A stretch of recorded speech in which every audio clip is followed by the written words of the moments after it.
Welcome back to the Lead2xceed platform with me, Henry Baye. In this episode, I'm going to handle something that's very important to your leadership journey: self-growth. How do you grow yourself as a leader? Growth is central to the subject of our self-leadership. There are a number of things I've said they are central. Self-awareness, for example. Self-growth is another one. If something is called a living thing, or anything that is called a living thing, the reason it's called a living thing is because it grows. And for those of you who have children or have seen your siblings or neighbors' children grow, you can understand that being a living thing is measured in growth. I've had the privilege of being a farmer before, and I've seen how small fish, which we call fingerlings, that weigh a small fraction of a gram, can grow to weigh a quarter of a kilo, or even a third of a kilo, or even more than a kilo. There's a very important analogy I like to bring around self-growth, and it's around plants and how plants grow. Every plant has two parts: what we see and what we don't see. What we see is what is above the soil, and what we don't see is what is buried under the soil. And there is a mechanism that allows the two parts of the plant to symbiotically feed each other.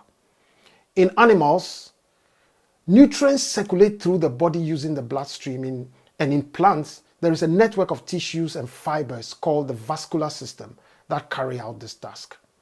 The vascular system is comprised of two main types of tissues. We've got the xylem and the phloem vessels. I'm sure all of you remember this in your biology lessons. The xylem is the one that distributes water and dissolved minerals upward from the root through the plant and into the leaves. And the other one, the phloem vessels, carry food downwards from the leaves to the roots. So when you all know about photosynthesis, the leaves convert oxygen and stuff into food that goes to feed the root.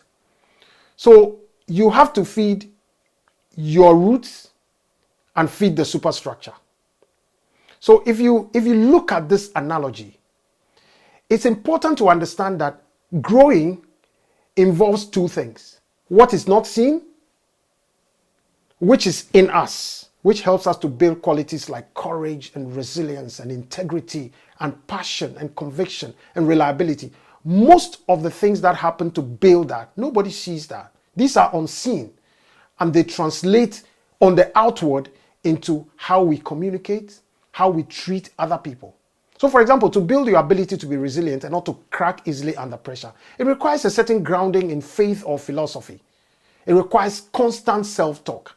It requires keeping a positive mindset, and requires having the courage of your convictions. These help you to build resilience.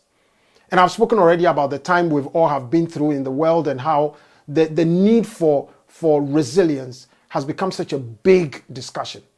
Now, it's important to note also that there's a certain kind of correlation that exists between the trees that grow the tallest and the ones that have the deepest roots. If you're going to be a really, really tall tree, your roots must really be deep, not just to bring feeding from the ground, but also to keep you stable. And so it is really important to feed what is inside, and that is what will also feed what is outside. So if you're looking to grow very tall, meaning you want to really go very high as a leader, then you have to feed your roots.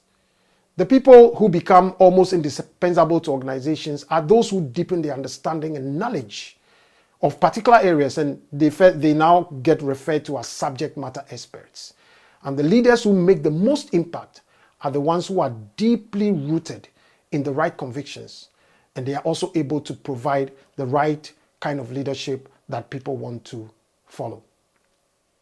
So as I bring this chat to a close, if you have any questions on your mind that you'd like answered, or this video has triggered something in you that you'd like to explore a bit more, by all means, send us an email on the page, or send a comment through the channel, and we'll be very much happy to respond to them. So remember though, to like, comment, share, and definitely subscribe to this channel so you don't miss any video that we put up. Once again, this is Henry Baye on the Lead2xceed platform. Lead2xceed, inspiring leaders, multiplying impact.